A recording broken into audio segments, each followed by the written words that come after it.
বাবা আর ভাইয়ার জোরাজোরিতে হসপিটালে যেতে বাধ্য হলাম। ডক্টরের চেম্বারে প্রবেশ করা মাত্রই অনেকটা বিষণ্ণতার সঙ্গে বলে উঠল, আপনি কেমন মানুষ বলেন তো? সেদিন আপনাকে ক্যান্সারের রিপোর্ট হাতে দেওয়া মাত্রই কোনো কথা না বলে চলে গেলেন। পিছন দিক থেকে কতবার আপনাকে ডাকতেছিলাম, সেদিকে ভ্রুক্ষেপ না দিয়ে চলে গেলেন। আমি চোখের পানি মুছে বললাম, রিপোর্টে যখন ক্যান্সার ধরা পড়েছে তো চিকিৎসা নিয়েই বা কি লাভ? আমি তো আর বেশি দিন বাঁচব না। এর মধ্যে বাবা ডক্টরের উদ্দেশ্যে বলে উঠল, ডক্টর, আমার ছেলেটার রোগ কি নিরাময় করা সম্ভব না?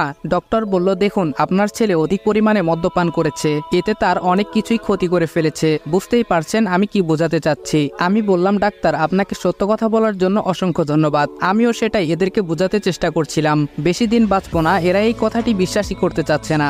ডক্টর মাথা নিচু করে বলল, মিস্টার রনি, আমার কথা শুনে আপনার খারাপ লাগছে, তা আমি ভালো করেই বুঝতে পারছি, কিন্তু তারপরও যে আমাকে সত্যটা বলতেই হতো।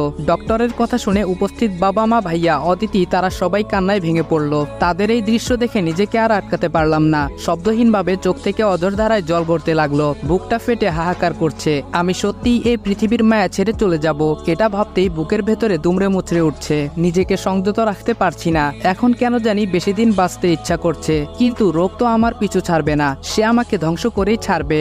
বাবা মা, ভাইয়া, তারাও অনেক কান্নাকাটি করছে। সকলের এমন অবস্থা দেখে নিজের চোখের পানি মুছে নিজেকে সংযত করে সবার উদ্দেশ্যে বললাম, তোমরা সবাই কান্না করছো কেন? রোগ শরীরে সঞ্চারিত হয়েছে তো কি হয়েছে? কিছুদিন ট্রিটমেন্ট নিলেই ভালো হয়ে যাব। ডক্টর, ঠিক বললাম তো? ডক্টর তার চশমা খুলে চোখের জল মুছে বলল, হ্যাঁ, আপনি ঠিকই বলেছেন, আপনি খুব শীঘ্রই ভালো হয়ে যাবেন। মার দিকে লক্ষ্য করতে দেখলাম সে অবিরাম কান্না করেই যাচ্ছে, তার সঙ্গে অদ্বিতীয়। বসা থেকে উঠে তাদের কাছে গিয়ে বললাম, তোমরা এত কান্না করছো কেন? যা হবার তা তো হবেই, এতে কান্না করার কি আছে? এটা বলতেই আমারও কান্না চলে আসলো। মা বলল, বাবা, কেন তুই আমাদের উপর রাগ করে এসব ছাইপাশ খেতে গেলি? আমরা তো তোকে অনেকবারই নিষেধ করেছিলাম, এমনকি বৌমাও তো রোজ কান্নাকাটি করে তোকে নিষেধ করতো। তার কথা ভেবে অন্তত নেশা করাটা ছেড়ে দিলে আজ এই দিনের মুখোমুখি হতে হতো না। মা এই বলে কান্না করতে করতে ডক্টরের কক্ষ ত্যাগ করলো। অদিতি ও মুখ ফিরিয়ে ফুপিয়ে কান্না করছে, হয়তো আমাকে হারানোর ভয়ে। অদিতির কান্না থামানোর জন্য বললাম, অদিতি, প্লিজ, তুমি অন্তত কান্না করো না, মাকে গিয়ে একটু বোঝাও আমি বেশ ভালো আছি, আর ডাক্তারের ট্রিটমেন্ট পেলে খুব শীঘ্রই ভালো হয়ে যাব। এ কথা বলতেই অদিতি আমার দিকে তাকিয়ে ফুপিয়ে বলতে লাগলো, আমার সঙ্গে এমন কেন হলো বলতে পারো? এখন কেন জানি মনে হচ্ছে হৃদয়ে কেউ ধারালো ছুরি দিয়ে অসংখ্যবার আঘাত করছে। অদিতির এরকম কথা শুনে আমার হৃদয়ে রক্তক্ষরণ হতে লাগলো। সে তো আমাকে অনেকবারই নেশার জগৎ থেকে ফিরে আসতে বলেছিল, আমি তার কথার কর্ণপাত করিনি, সবসময় অবহেলার চোখে দেখেছি, ভেবেছি তার ভালোবাসাটা নাটক মাত্র। কিন্তু আজকে তার চোখের পানি প্রমাণ করে দিচ্ছে তার ভালোবাসা কতটা গভীর। ভাবনার বিচ্ছেদ ঘটিয়ে অদিতিকে বললাম, অদিতি, প্লিজ এভাবে কান্না করো না, আমি নিজেকে সংযত রাখতে পারছি না। আমার মনের অবস্থা তো বুঝতেই পারছো, এর মধ্যে তুমি আর মা মিলে যদি এভাবে কান্না করো তো আমি কেমনে নিজেকে সংযত রাখবো বলো? এ কথা বলা মাত্রই চোখের জল মুছে আমার দিকে এক দৃষ্টিতে তাকিয়ে রইল, হয়তো আমাকে কিছু বলতে চাচ্ছে। সে সুযোগ না দিয়ে অদিতিকে বললাম, কি হলো, যাও, মাকে সামলাও গিয়ে, নয়তো কান্না করে সে অসুস্থ হয়ে পড়বে। আমার কথা মতো অদিতি মার কাছে চলে গেল। নিজেকে বড্ড অসহায় লাগছে। এতদিন ক্যান্সার রোগের কথা মানুষের মুখে শুনতাম, কিন্তু আজ আমার নিজেরও হয়েছে। ভাগ্যকে দোষ দিয়ে কি হবে? নেশা আমাকে তিলে তিলে শেষ করেছে, এতে উপরওয়ালারই বা কি দোষ? যদি নেশার জগতে না যেতাম তাহলে হয়তো আমাকে এদিন দেখতে হতো না। আমার জীবনে করা সবচেয়ে বড় ভুল হলো নেশা। এই ভুলটা শুধরানোর সময়টুকুও পেলাম না, তার আগেই মরণব্যাধি রোগটা আমাকে আপন করে নিয়েছে।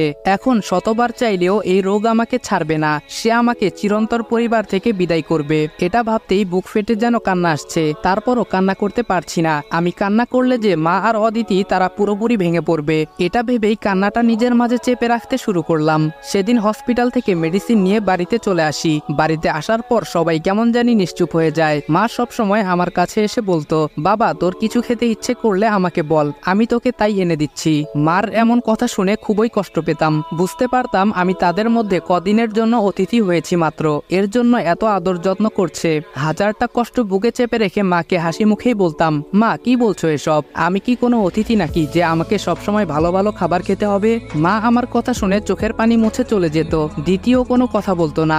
এখন ভাইয়াও অনেক পরিবর্তন হয়েছে।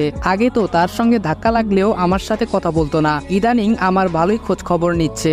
আমার জন্য ভাইয়া নীলা ভাবিকে ভালোই শাস্তি দিচ্ছে। বর্তমানে তাদের স্বামী স্ত্রীর মাঝে সম্পর্কের ফাটল ধরেছে। ভাইয়া আমার বিষয়টা জানতে পেরেছে, কিন্তু সেটা অনেকদিন পর। যখন আমার এমন অবস্থা লক্ষ্য করলো তখন থেকেই নীলার সামান্য ভুল দেখলেই সে টপিক নিয়ে ভাইয়া নীলা ভাবিকে মারধর করত। নীলা ভাবিও বুঝতে পারতো তাকে কেন সামান্য ভুলের জন্য মারা হচ্ছে। সেও নীরব হয়ে আঘাত আঘাতগুলো সহ্য করে যেত। এভাবেই কিছুদিন কেটে গেল। এখনো আল্লাহর রহমতে সুস্থ সবল ছিলাম। নিয়মিত মেডিসিন প্রয়োগ করার কারণে একসময় ভুলেই গেলাম আমার শরীরে ক্যান্সার রোগ সঞ্চারিত হয়েছে।